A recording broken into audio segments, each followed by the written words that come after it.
Assalamualaikum warahmatullahi wabarakatuh. Selamat pagi teman-teman.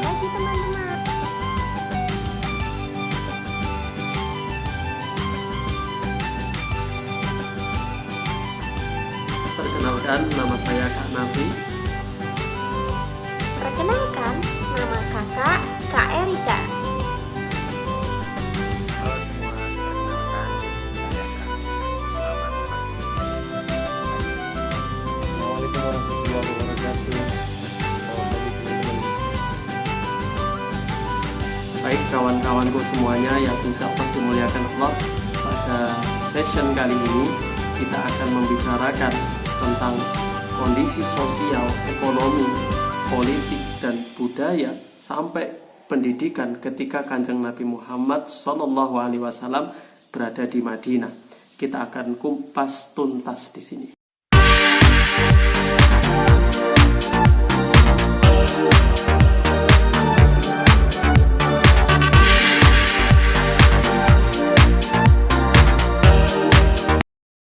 Baik teman-temanku semuanya, pada peristiwa politik Kanjeng Nabi Muhammad SAW di periode Madinah, bisa kita lihat rekam jejaknya di tahun 622 Masehi, yaitu ketika Kanjeng Nabi Muhammad bersama sahabatnya memutuskan untuk hijrah dari Mekah menuju ke Madinah atau Yasrib.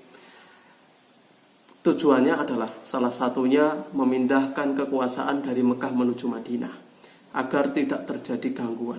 Di sana Kanjeng Nabi Muhammad selama 10 tahun membentuk sistem hukum, membentuk sistem kekuatan yang rapi, yang kuat, sehingga manuver-manuver politik akan sampai ke berbagai negara. Peristiwa politik yang kedua yaitu Baiat Aqobah II yang terjadi pada tahun 622 Masehi. Kanjeng Nabi Muhammad SAW menyatukan suku Haus dan Khazraj untuk berjanji setia mentaati Kanjeng Nabi Muhammad dan melindungi Kanjeng Nabi Muhammad seperti melindungi keluarga mereka. Nah, dalam ilmu politik ini disebut sebagai kontrak sosial, di mana penyerahan hak-hak kekuasaan akan diatur sepenuhnya oleh Kanjeng Nabi Muhammad SAW. Peristiwa politik yang ketiga yang kita kenal dengan Piagam Madinah itu sama terjadi pada tahun 622 Masehi, di mana Kanjeng Nabi Muhammad mengadakan perjanjian dengan suku-suku yang ada di sekitar Madinah agar terjadi stabilitas keamanan. Peristiwa politik yang keempat yaitu Perjanjian Hudaybiyah.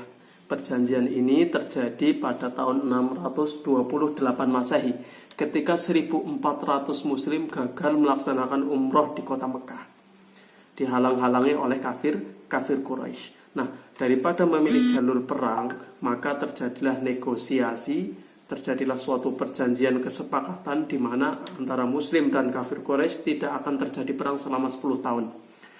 Dan umat muslim akan kembali diizinkan melaksanakan tawaf masuk ke kota Mekah tahun berikutnya. Nah, sehingga terjadilah perjanjian yang kita sebut dengan Perjanjian Hudaybiyah. Peristiwa politik yang keempat yaitu pergantian nama dari Yasrib menjadi Madinah. Ini terjadi pada tahun 630 Masehi. Penamaan Madinah semacam bentuk deklarasi yang dikeluarkan Kanjeng Nabi Muhammad sebagai bentuk negara yang taat dan patuh terhadap syariat Islam. Peristiwa politik yang menandai berakhirnya periode Madinah yaitu peristiwa Fathu Mekah atau pembebasan kota Mekah yang terjadi pada tahun 630 Masehi atau 10 Ramadan tahun 8 Hijriah, di mana Kanjeng Nabi Muhammad membawa 10.000 pasukan untuk masuk ke kota Mekah, menguasai kota Mekah tanpa terjadi pertumpahan darah, di mana Kanjeng Nabi Muhammad SAW beserta pasukannya ini menghantarkan kota Mekah menuju hidayah dan menghancurkan nilai-nilai kemusyrikan. Kali ini saya akan membahas sejarah kebudayaan Islam pada masa Nabi Muhammad SAW di bidang perekonomian. Jadi, pada awal datangnya Nabi Muhammad beserta kaumnya ke Madinah, salah satu problem yang dialami yakni kemiskinan. Perekonomian Madinah sudah sejak lama dipegang alih oleh kaum Yahudi, yakni pada pemilik modal dan juga pemilik tanah itu secara keseluruhan dipegang oleh kaum Yahudi.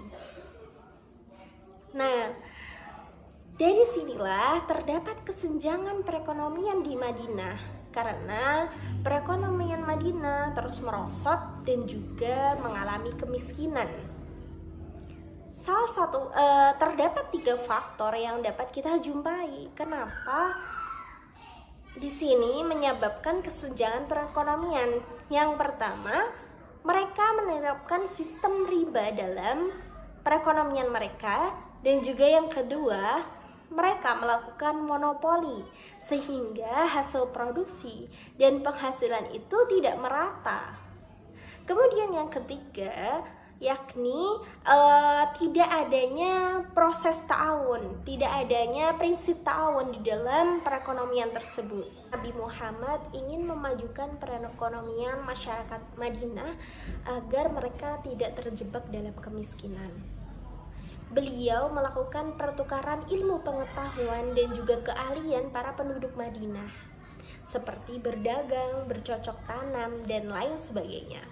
Nah, selanjutnya Nabi Muhammad juga mendirikan pasar bagi al-khoil. Kenapa?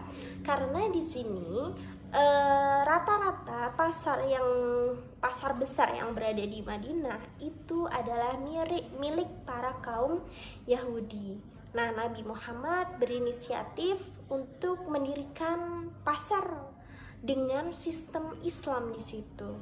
Karena pasar yang dimiliki para kaum Yahudi itu rata-rata menerapkan sistem pajak, riba, dan juga monopoli di dalamnya gitu. Nah, di sini akhirnya pasar ini memberikan dampak yang sangat baik terhadap perkembangan perekonomian masyarakat Madinah. Seperti itu.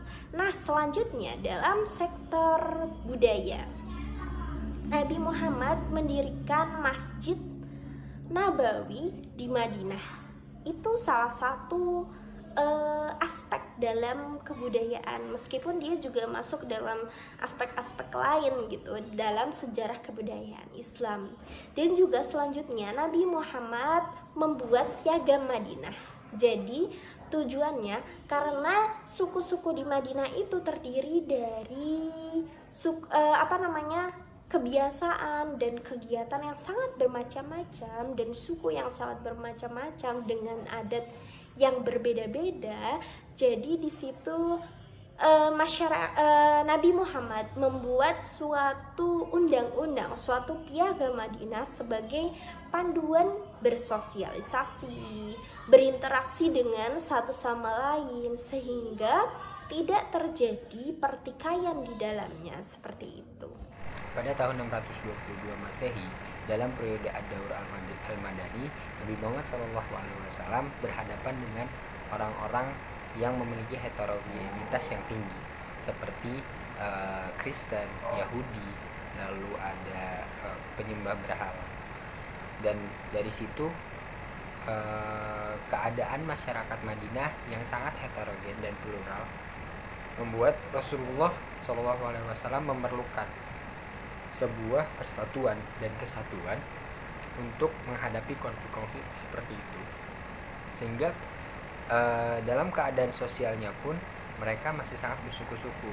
Banyak suku-suku yang pada saat itu lahir di Madinah dan berkembang di Madinah, seperti contohnya Auf, lalu Bani Al-Haris dan lain sebagainya. Dan yang paling utama adalah Bani Aus dan Bani Khosroj, yang dimana kedua kaum ini nantinya akan menjadi dua kaum yang besar dan masuk ke dalam Islam.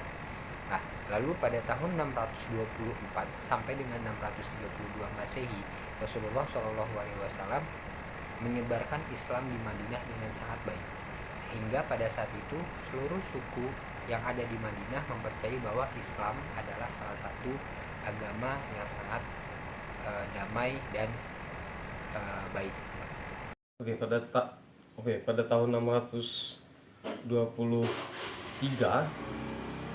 itu dalam bidang pendidikan itu ada pembentukan dan pembinaan masyarakat baru menuju kesatuan sosial dan politik, pendidikan sosial, politik dan kewarganegaraan. Jadi arahnya itu kalau di Madinah ini lebih ditekankan kepada pembentukan tatanan masyarakat baru gitu, menuju kesatuan sosial dan politik. Jadi mereka itu lebih kepada Nabi itu membina masyarakat baru itu lebih ke arah untuk menuju tatanan masyarakat yang baru, tatanan masyarakat yang lebih lebih sejahtera gitu. Kemudian dilanjutkan pada tahun 624 itu pokok pembahasan pendidikan di Madinah dapat dikatakan sebagai pendidikan sosial dan politik sebagai lanjutan dari pendidikan periode Mekah. Jadi sama. Jadi yang pendidikan sosial politik yang ada di Madinah, yang ada di Mekah itu saat di Madinah diteruskan akan tetapi lebih dikembangkan gitu. Kalau posisinya di Mekah tadi itu hanya membentuk pendidikan ada dalam rangka membentuk akidah atau keyakinan, maka di Madinah ini selain akidah dia ditanamkan juga untuk membentuk masyarakat yang sejahtera gitu, membentuk masyarakat yang seperti nama kotanya kan, Madinah Al Munawwarah, seperti itu.